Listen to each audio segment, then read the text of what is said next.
Hey, what's going on, guys? I want to hop on and make a quick video about anyone who wants to either become a new realtor or has been thinking about becoming a realtor.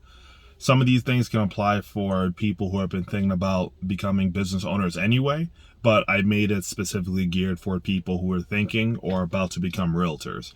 I'm giving you 3 do's and 3 don'ts and what I recommend to help you on your path to becoming a realtor. So, number one, as far as something you should do, please take it serious. So there's going to be varying degrees, and of course the reason why you want to be a realtor is going to be different from the next guy. But in any capacity, please, whatever your goal or your mission is or your reasoning for wanting to be a realtor, please take it serious. It's an industry that can chew people up and spit them back out and ask you if you want more. So that's my recommendation. Just make sure your head is in the right place, so when the opportunity does fall in your lap to make a lot of money quickly, that you do the things necessary to actually work ahead and get ahead in the field. Something you shouldn't do is treat it like a hobby. Do not treat it like a hobby. This piggybacks off that first point, right? So even the term I hear oftentimes is part-time realtor, which again, depending on your form and function and the reason you want to become a realtor, that certainly could work in a lot of cases. But unfortunately, that leaves a lot of room for people who may just get their license and then treat it like a hobby, or think, okay, deals will come my way, or I can just do a couple deals here and there. You have to work, most people at least have to work very hard to even scrape together a few deals, let alone actually make a decent, sustainable income from it. So the more you treat it like a business, you'll get business like income. You treat it like a hobby, you might get, you may get income. Second thing you should do, read consistently. And even before you get the license, read consistently.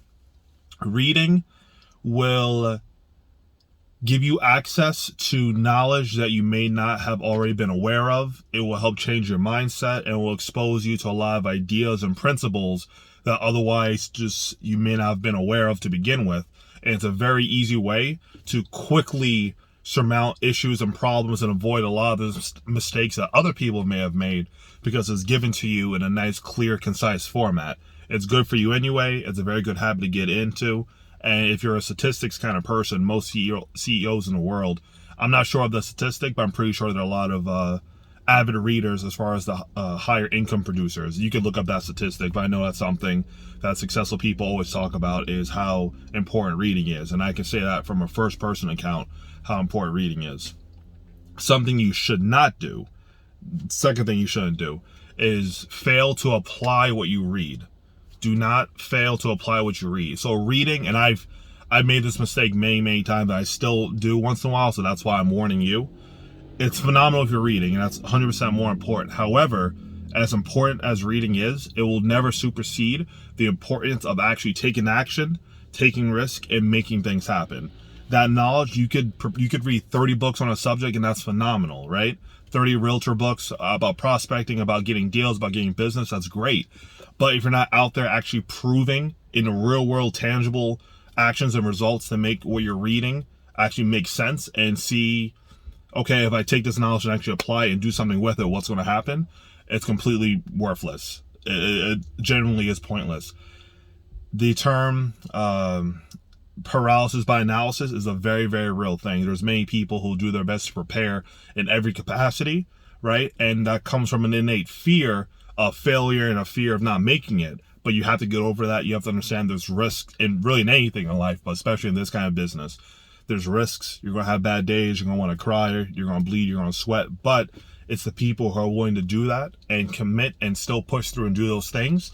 Those are the people that end up being successful and get the rewards and get the higher fruit. So third thing I want you to do, if you're about to be a realtor or looking to become one. If you're about to become a realtor and you haven't taken your test yet, start studying now. I don't care if it's a year away, 2 years from away. If you're like, okay, I know I want to take my test at some point, I'd say within the next 24 months, I'd say, start studying now. You don't have to become a bookworm overnight, but the more you study now, the easier it'll become, and the less cram you have to do the day before, the week before test time. And plus, it's a good way to get yourself in the habit of scheduling time to study, of actually applying yourself and taking it serious. That goes back to the other points about taking things serious and making sure that you're treating it like a business. and this piggybacks off the other point. The third thing you should not do if you're looking to become a realtor and you're about to take that test is do not try to wing the test. Please do not try to wing the test. I say this from experience. It took me 3 attempts. I'm in Pennsylvania. It took me 3 attempts to pass my test. I passed my national, because you take a national and you take a state test, and in PA they're separate. National I passed the first time. It was relatively easy. The PA test, there's no reason I couldn't have passed the first time, but I BS'd in the studying, and I was like, okay, I know most of the answers. Oh, I'm sure I'll be fine. Had to take that joint 3 times because, and as a note, that was 2 more times I had to pay the $50, right? And money definitely was tight now, and at the time, I had to, take the test. So, yeah, please just study. Please study, take it serious. Don't wing it. Actually record the material. And Pennsylvania is not too bad. There's tons of free resources I came across. A lot of those are on YouTube. Quizlet has some free flashcards I was able to use. If you had my book, I was able to actually highlight a lot of the chapters where I knew a lot of the material would be, and I would just kind of just review those chapters. As far as what exactly you should study, just kind of read the chapters and know a decent amount of the vocab.